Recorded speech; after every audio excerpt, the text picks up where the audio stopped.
Committee. My name is Jennifer Lahl, and I'm grateful for this opportunity to speak with you all today on House Bill 1096. Every 14 minutes in the United States, someone is added to the kidney transplant list. 13 Americans die every day while waiting for a life-saving kidney transplant. And that's just kidneys, not even taking into account heart, liver, lungs, other organs that are transplanted.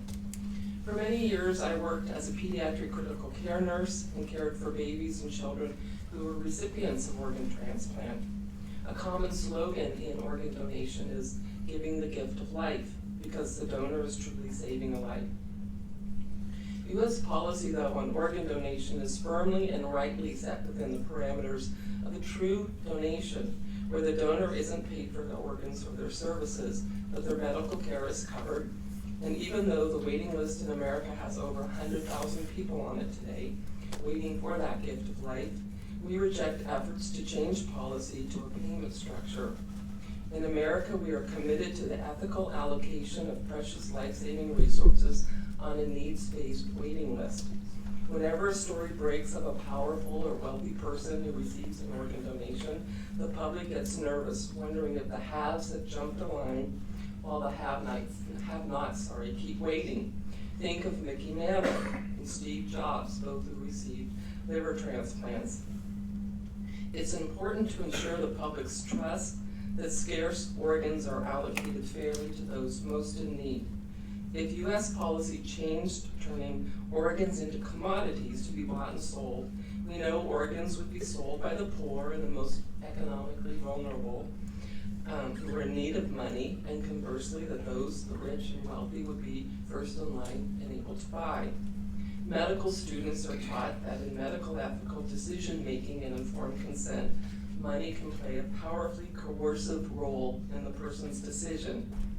It is the case that the more financial need a person has, the more they are likely willing to take risk. They'll roll the dice. So in the spirit of justice and equality with allocation of organs, our good policy in America has allowed transplantation medicine to operate with a large sense of trust from the American people. This is a context for my remarks that bring me here today to talk about surrogacy and commercial surrogacy. House Bill 1096 is a welcome step toward protecting women, almost always young mothers, and the children they carry as surrogate mothers. What are some of the ways that women and children will be protected by this bill?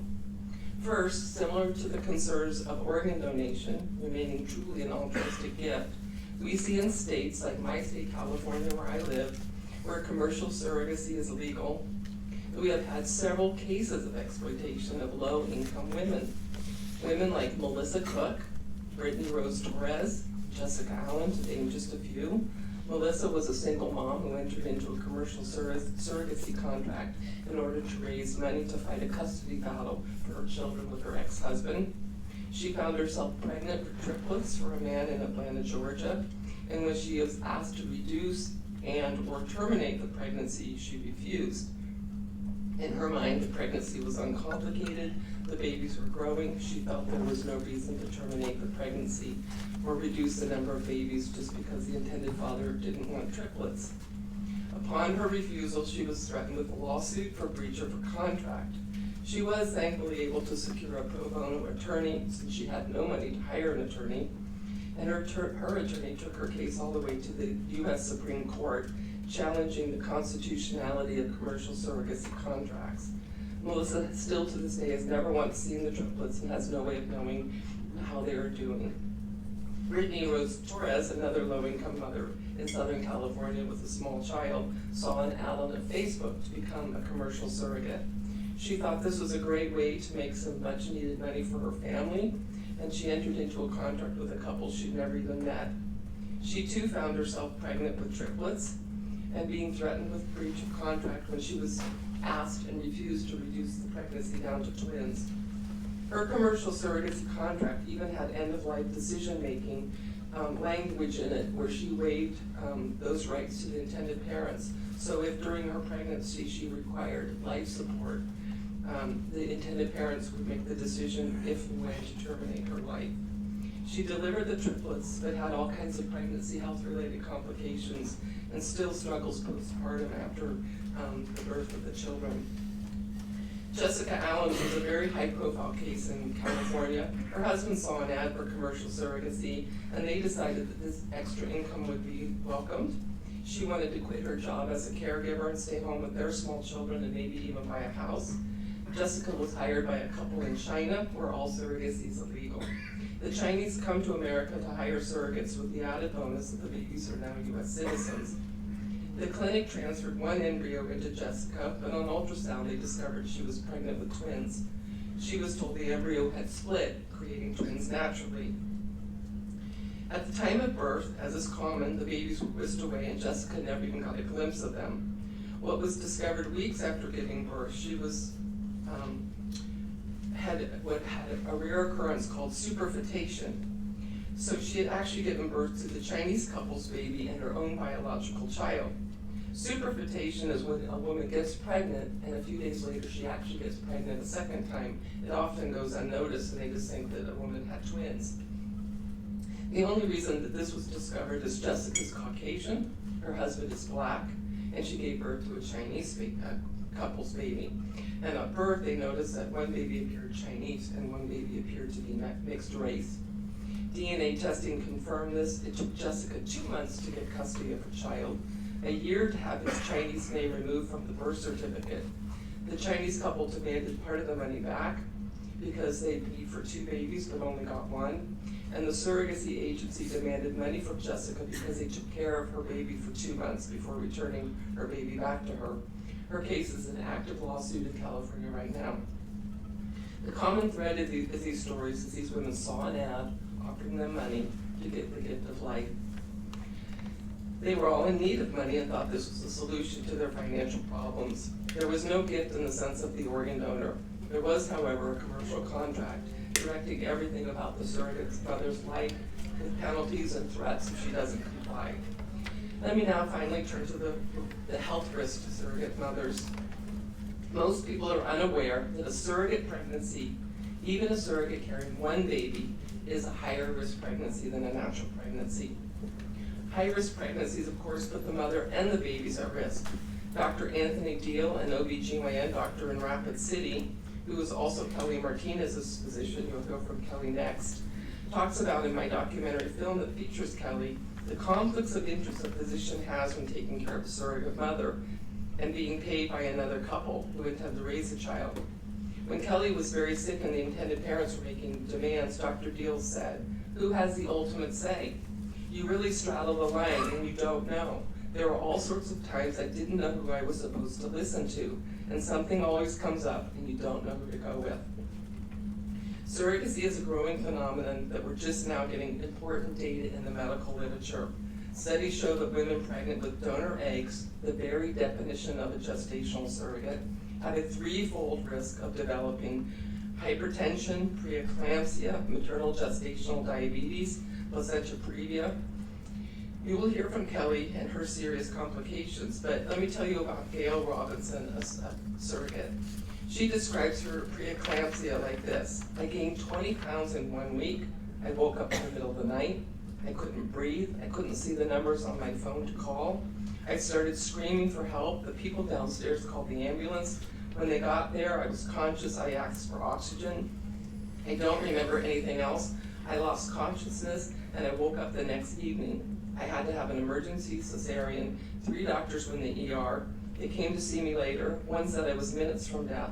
The other said I was in a coma having seizures, and one said I was the worst case that they'd ever seen." Britt Brown, a mother of 3 and a 3-time commercial surrogate, died in Boise, Idaho in October of 2015. The twins she was caring for a couple in Spain, where all surrogacy is illegal, died too. Crystal Willett, a mother of 2 from Southern California, died in February of 2017 of complications of her surrogate pregnancy. Another surrogate in her surrogacy group told me, "The hospital discharged her too soon. I believe she died at home and the cause of death was eventually found to be a blood clot." Michelle Reeves, a wife and mother of 2 from San Diego, died 2 weeks today. This was her 2nd surrogate pregnancy for the same intended parents. While the baby she was carrying survived, Michelle died in the ICU right after giving birth of an amniotic embolism. Sadly, these are not the only stories I could tell you. House Bill 1096 doesn't prohibit altruistic surrogacy in South Dakota. It only prohibits women being paid like organ donors. The U.S. has one of the highest maternal mortality rates in the developed world, having doubled from 1991 to 2014. And we are the only developed country who has a maternal mortality rate that is rising. Knowing the high risk of pregnancies to women and even higher risk to surrogate pregnancies, why would we not want to pass legislation that will help reduce this mortality rate? Thank you. And with the chairman's permission, may I stay seated next to Kelly while she testifies? You bet. Thank you. We'll take the testimony of the next proponent now.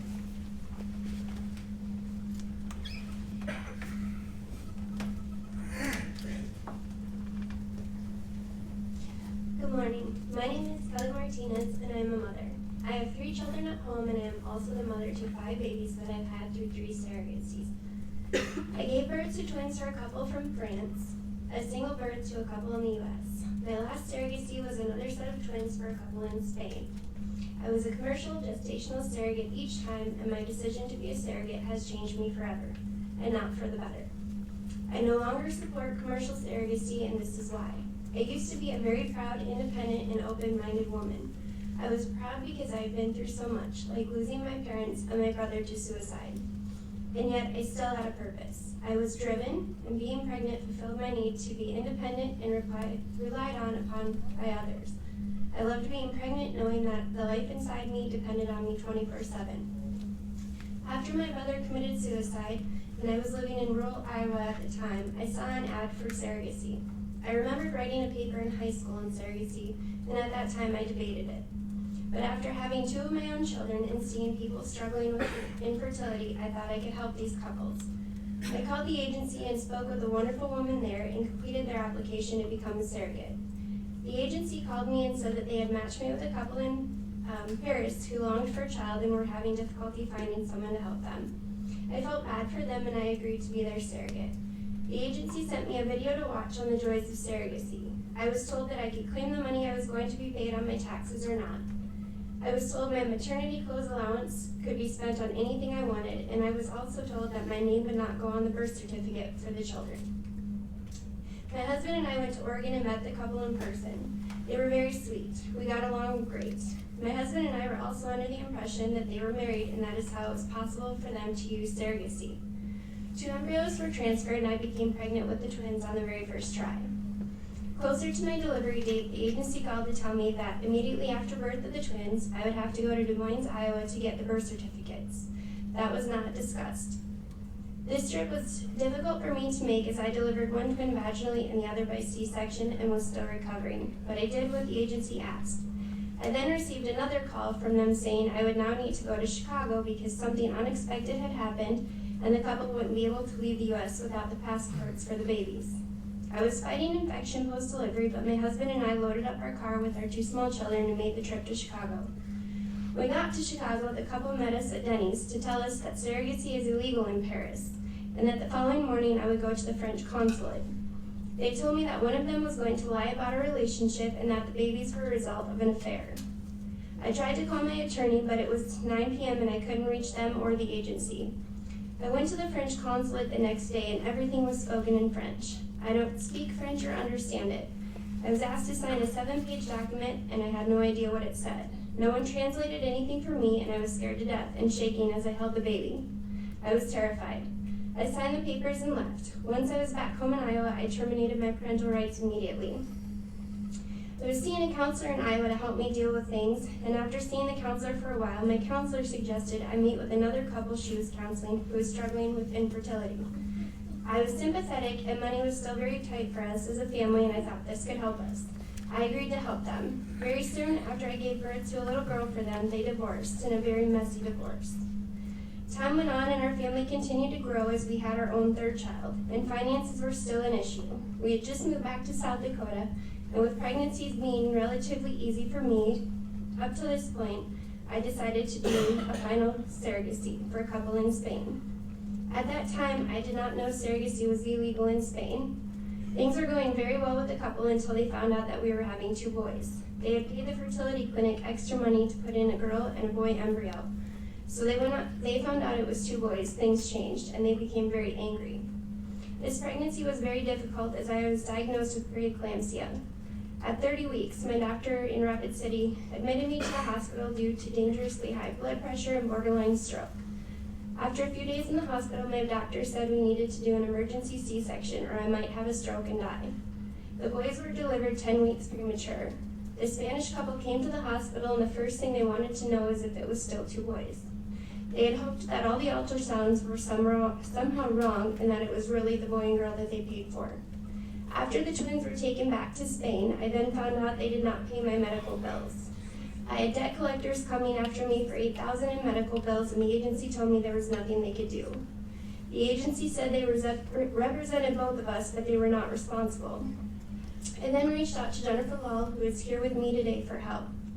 Now I am a broken woman who has been used, lied to, and exploited. I very much regret my decision to serve as a commercial surrogate.